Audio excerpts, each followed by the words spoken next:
bienvenue dans cette nouvelle vidéo. Aujourd'hui je vous retrouve pour vous parler des sorties livresques du mois d'août que j'ai pu repérer. Il y a quand même pas mal de titres, je vais essayer de pas m'attarder trop sur chaque roman parce que sinon la vidéo va durer 3 plombes. Comme d'habitude j'ai essayé de faire des petites catégories pour cette vidéo. Je vais commencer avec les sorties poche, après les sorties de suite de séries en grand format et après les grands formats. Et dans les grands formats j'ai séparé les sagas et les one-shots parce qu'avec la rentrée littéraire il y a quand même pas mal de romans. Donc je me suis dit qu'un petit peu de classement ça ferait pas de mal pour cette vidéo. Du coup on va commencer avec les sorties poche. J'en ai noté 4, notamment le tome 3 des Voleurs de Fumée qui sort le 30 août. Il y a ensuite Deepwater qui est un roman un petit peu à suspense, il me semble, qui sort le 23. Il y a la duologie In the After qui sort le 24, donc en format poche chez Pocket Jeunesse il me semble. Et il y a le tome 2 de Serpent and Dove qui sort le 23. Quelques suites de séries et un one-shot avec Deepwater, donc c'est très chouette si jamais vous voulez continuer vos séries avec notamment le tome 3 des Voleurs de Fumée et Serpent and Dove. Je pense qu'il y a beaucoup d'entre vous qui attendaient ces sorties, donc c'est plutôt chouette. Ensuite on va passer aux suites de sagas en grand format. J'en ai noté 3, notamment le Fleuve d'Argent qui est le tome 3.5 de la série Dave Abad de S.A. Chakraborty qui va donc sortir le 17 août. Très contente que De Saxus sorte cette petite... c'est techniquement une novella mais j'ai vu que ça faisait quasiment 300 pages donc il y a quand même de quoi lire. Donc je suis très contente que ça sorte en français même si j'ai pas repris encore pour l'instant cette série, mais au moins il y aura le tome 3.5 de dispo. Ensuite, il y a Assoiffé, le tome 6, qui va sortir le 17 également. Et il y a Entre Terre et Ciel, le tome 2, qui sort le 16. C'est une série que je me garde dans ma wishlist parce que celle-là, elle me tente vraiment bien. Donc voilà pour les sorties de suite de séries. En grand format, il n'y en a pas non plus tant que ça. Ensuite, on va passer aux sorties grand format. Et là, on va passer dans la première catégorie, qui est les sagas. Donc tout ce qui est premier tome de saga qui vont commencer à sortir. Le 16, il y a L'Art de la Guerre, le tome 1 de Wesley Chu. On est dans un premier tome de série de fantasy. On nous dit qu'il y a une prophétie, qu'il y a une galerie de héros assez inattendus avec notamment le personnage de Teishi qui est une vieille femme qui est une grande maîtresse des arts martiaux magiques. Le personnage de Sally qui est une guerrière, le personnage de Kisami qui est une assassin chaotique qui prend trop de plaisir dans son métier, et le personnage de Jian qui va lui aussi devenir un héros parmi tout ça. Un petit peu dans quoi on va partir, moi je trouve que ça a l'air très intéressant, j'aime bien la couverture, je me suis rajouté ça à ma wishlist. Ensuite chez Brajlon toujours, mais je sais pas si c'est chez Brajlon ou dans leur collection Big Bang, il y a la série Tarot qui va commencer à sortir avec le tome 1, Le Dernier Soleil de K.D. Edward qui sort le 16. Et là en fait pour cette série ils vont assez vite enchaîner les tomes puisque le tome 2 va apparaître au mois de septembre ou octobre, je crois, quelque chose comme ça. Enfin, on enchaîne assez rapidement les tomes. En plus de ça, ils vont sortir des formats brochés, mais avec du jaspage, ce qui est quand même assez rare, donc c'est plutôt chouette. Et dans cette histoire, on nous dit qu'on va suivre le dernier descendant de la cour déchue du soleil. On va devoir enquêter sur une disparition et qu'on nous parle également d'une créature légendaire.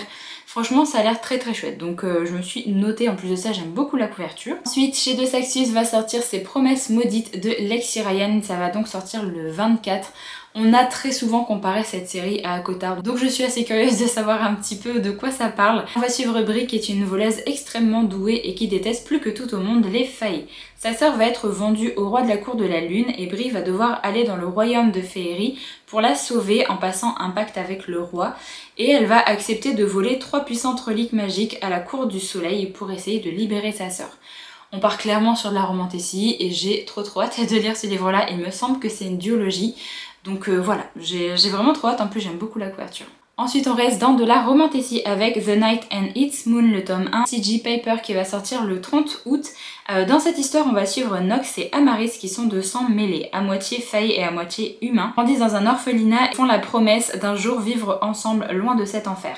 Mais Nox va être acheté par la patronne d'une maison close et Amaris va réussir à s'enfuir dans les montagnes du royaume du Nord où elle va s'initier aux arts de la guerre. Une guerre entre humains et faillis va éclater et elles sont toutes les deux entraînées dans un jeu dangereux. Ça a l'air vraiment très chouette, j'aime beaucoup la couverture en plus et il me semble que c'est une trilogie pour cette histoire-là. Donc bref, je me suis noté ça. Ensuite, il y a L'Ombre des Dieux de John Gwynne qui va sortir le 31 août. Ici, on va parler mythologie nordique, on va parler viking, on va parler de terrifiants monstres Clairement, ça me donne trop envie de découvrir cette série, surtout que j'en ai beaucoup entendu parler quand c'était sorti en VO. On va suivre apparemment un homme qui avait raccroché son épée après une vie de mercenaire. Des événements vont l'amener à ressusciter son passé de guerrier. Voilà, j'en sais pas plus, mais clairement, ça me tente vraiment beaucoup. Alors ensuite, on va passer à la catégorie One Shot, et là, il y en a quand même pas mal à cause de la rentrée littéraire, c'est assez fou. Le premier, c'est Tout ce que nous n'avons jamais été de Alice Killen qui va sortir le 16 août. Dans cette histoire, on va suivre Lee qui n'est plus que l'ombre d'elle-même après l'accident qui a emporté ses parents. Elle va aller vivre quelques mois chez le meilleur ami de son grand frère qui va essayer de l'aider, et apparemment il y aurait une petite romance entre les deux. Ça date une romance contemporaine assez chouette, donc je me suis noté ça. Ensuite, il y a Veiller sur elle de Jean-Baptiste Andrea. Alors je n'ai pas vu de résumé pour ce titre-là, je vous mettrai sur l'écran si jamais j'en trouve. Et j'ai vu 2 dates de sortie. J'ai vu soit le 17, soit le 24. Parce que sur plusieurs sites, il n'y a pas la même date de sortie. Donc c'est soit l'une soit l'autre. Et apparemment tout ce que je sais de ce titre, c'est que c'est une ode à la liberté et à l'amitié. Je sais qu'il y a pas mal d'entre vous qui aiment bien les titres de Jean-Baptiste Andrea avec ses précédents romans. C'est pour ça que j'ai préféré évoquer la sortie d'un de ses nouveaux romans. Alors ensuite il y a la sortie de 2 romans que j'ai eu la chance de recevoir à des maisons d'édition, avec notamment Méduse de Martine Descamps qui va sortir chez La Talente, ça sort le 17. Dans cette histoire on nous dit que c'est un roman d'apprentissage, un roman gothique féministe, un conte cruel. Méduse est tout ça à la fois, et surtout un ouvrage tellement finement brodé littérairement qu'on ne peut en manquer un mot ni un propos. Martine Desjardins tout autant que Méduse nous prend dans ses filaments. Voilà, j'aime beaucoup la couverture, c'est assez creepy. C'est un roman qui est très court en plus, il fait 200 quelques pages je crois, 206. Je vais le lire très vite, donc vous aurez mon avis qui arrivera sur la chaîne rapidement. Et le deuxième roman de la rentrée littéraire que j'ai reçu, c'est Demain et Demain et Demain de Gabrielle Zevin, qui sort également le 17. Très contente de l'avoir reçu également, c'est un roman qui me tentait énormément depuis sa sortie en VO. Dans cette histoire, on va suivre Sam et Sadie, et ils se sont tous les deux rencontrés il y a pas mal de temps de ça, mais ils se sont plus parlé depuis une dizaine d'années, et maintenant qu'ils sont étudiants, ils vont un petit peu renouer au niveau de leur relation. Ils vont tous les deux créer un jeu vidéo ensemble qui va avoir beaucoup de succès, et à 25 ans du coup, ils sont brillants, riches et célèbres. Et on nous dit que c'est un roman éblouissant qui interroge les notions d'identité, d'échec, de seconde chance, et par-dessus tout, notre besoin désespéré d'aimer et être aimé, car oui, c'est une histoire d'amour, mais une comme celle-là, vous n'en avez jamais lu. J'ai trop hâte, la couverture est trop belle, donc j'ai vraiment trop hâte et je vous en parlerai très vite. Ensuite on passe à une sortie du 23 août avec L'Attraction des Astres, Phil Stamper. Dans cette histoire on va suivre Cal qui a 17 ans, devenu influenceur depuis pas mal de temps et il a beaucoup de succès. Le père de Cal est astronaute et il va être choisi pour effectuer la première mission qui ira sur Mars.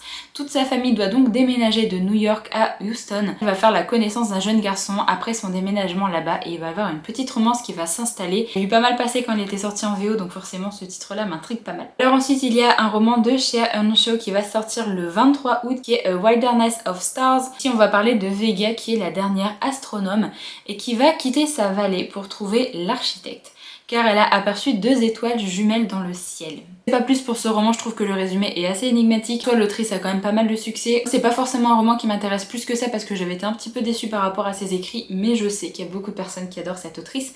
Donc je vous ai noté la sortie du 23. Ensuite on continue avec le 23 août, il y a Icebreaker de Anna Grace qui va sortir. Alors il était sorti en numérique il y a quelques temps déjà, et là il va sortir en version papier. C'est de la romance contemporaine, et dans cette histoire on va suivre une patineuse artistique et un capitaine de l'équipe de hockey. J'en sais pas plus parce que c'est qu'une romance contemporaine et que généralement il vaut mieux se lancer dedans sans forcément rien en savoir, mais ce titre-là a fait le buzz sur les chaînes anglophones, donc peut-être que je finirai par le découvrir. Il y a un nouveau roman de Emily St. John Mandel qui va sortir le 23, qui est donc La mère de la tranquillité. Dans cette histoire apparemment on nous parle de voyage dans le temps avec une histoire envoûtante qui entremêle époque et personnages jusqu'au vertige. Je n'ai jamais lu cette autrice, mais j'avoue que ça me tente de plus en plus parce qu'il y a pas mal de ces titres qui ont fait quand même le buzz, donc je me suis noté ce titre-là. Après je sais pas si c'est vers celui-là que j'irai en premier. Un nouveau titre de romantasy, ça faisait très longtemps, qui est donc Dans de soi de Maëlle Dessardes qui va sortir le 24 août. Dans cette histoire on nous dit: dans les mondes brisés s'opposent depuis la nuit des temps, sanguis et humains, en une bataille sans merci qu'envenime en secret les fées. Un sanguis et une fée vont devoir sceller un pacte pour prendre leur revanche. Et il me semble que c'est petite romance entre les deux. Je suis très curieuse de cette sortie parce que j'ai l'impression qu'il y a beaucoup de personnes qui attendent cette sortie, donc voilà. Ensuite, il y a la sortie du collector de My Dear Fucking Prince de Casey McKinston. Je pense qu'il y a beaucoup de personnes qui l'attendent parce que je trouve vraiment que l'édition collector est très très chouette avec plein d'illustrations. C'est de la romance BL entre le fils de la présidente des États-Unis et le fils du prince d'Angleterre. En plus de ça, il y a une adaptation qui doit arriver, je sais plus trop quand. Donc forcément, Lumen en a profité pour nous sortir une édition collector, mais en tout cas, je la trouve vraiment très très belle. Une autre sortie de chez Lumen que j'attends avec beaucoup d'impatience parce que j'adore la couverture qu'ils ont fait, c'est La Société très secrète des sorcières extraordinaires de Sangu Madana. C'est un titre que je vous ai présenté dans ma wishlist automnale. Franchement, j'étais trop contente quand j'ai vu la publication de chez Lumen et j'adore vraiment la couverture qu'ils ont pu faire, donc je suis méga hypée. Dans cette histoire, on va suivre Mika qui respecte 3 règles: cacher sa magie, faire profil bas et rester à l'écart des autres sorcières. Mais un jour, elle reçoit une offre d'emploi, devenir la professeure particulière de 3 jeunes sorcières dans une mystérieuse propriété du Norfolk. Et il va y avoir une romance feel good, il y a pas mal d'humour dans cette histoire et ça parle de sorcières, donc c'est un titre clairement qui va rejoindre ma pile à lire. Un autre roman que je vous ai présenté justement dans cette vidéo, Wishlist, c'est Paix à mon âme de Sweeney Bow. Dans cette histoire, on va suivre Abby qui suit des cours à l'académie de sorcellerie et sa sœur de cœur va disparaître et elle va mener son enquête pour savoir ce qui s'est passé. On sait pas plus, mais au niveau de la couverture qui fait un petit peu creepy comme ça, je me suis dit que ça pourrait être très très chouette. C'est une sortie du 30 août chez Albin Michel Imaginaire, c'est Jour 0 de Robert Cargill. Cette histoire, on nous parle de Hopi qui est un tigre en peluche anthropomorphisé, un robot nounou. Ça a l'air trop bien déjà par rapport à ça. On nous dit que les robots souhaitent éradiquer l'humanité qui les tient en esclaves et Hopi va devoir choisir son camp entre l'enfant qu'il surveillait et justement les robots qui veulent un petit peu défoncer les humains. Donc voilà, ça a l'air assez chouette. 31 août sort Alerte à Malibu de Jason June. Ici dans cette histoire, on nous parle de sirène et d'un sauveteur. Il va y avoir une romance, ça a l'air d'être très très chill. J'ai pas mal passé ce roman en VO, j'avoue qu'il me tente bien. Après je trouve ça dommage qu'il sorte que le 31 août. L'automne qui va arriver, je sais pas trop si je serai dans le mood pour lire ce genre de titre, donc c'est un petit peu dommage qu'il sorte que là. On passe à l'avant-dernier titre de cette vidéo avec La danse des damnés de Kieran Millwood Hardgrave qui va sortir le 31 août. Le roman, on nous dit, ancré dans une époque de superstition, ce roman inspiré de faits réels et le récit enivrant de ces femmes, grandes damnées de l'histoire, mais surtout une bouleversante histoire d'amour et de résilience. Voilà. Moi je pense que c'est pas pour moi, j'ai testé cette autrice, ça a pas l'air d'être une autrice qui est faite pour moi tout simplement. Et je sais qu'il y a pas mal d'entre vous qui aimez ses écrits, donc je pense que vous allez être contents qu'un nouveau titre d'elle va sortir. Et enfin, le dernier roman de cette vidéo, c'est un titre que j'ai oublié de mentionner le 24, c'est Ariane de Jennifer Saint qui va sortir aux éditions Sabran. Je suis trop hypée pour cette sortie, on va parler de la réécriture mythologique de la vie d'Ariane. Voilà, il n'y a rien d'autre à dire. En plus l'objet livre est très très joli, donc voilà. Ça y est, j'en ai terminé avec cette vidéo sortie pour le mois d'août. J'ai l'impression que j'ai quand même assez enchaîné, j'ai été assez rapide. N'hésitez pas à mettre pause si jamais vous voulez lire les résumés sur l'écran. N'hésitez pas également à partager si jamais vous avez vu d'autres sorties intéressantes pour le mois d'août. N'hésitez pas à mettre ça dans les commentaires. J'en ai terminé avec cette vidéo, j'espère vraiment qu'elle vous a plu. Je vous retrouve du coup très bientôt dans une prochaine, donc en attendant, prenez soin de vous.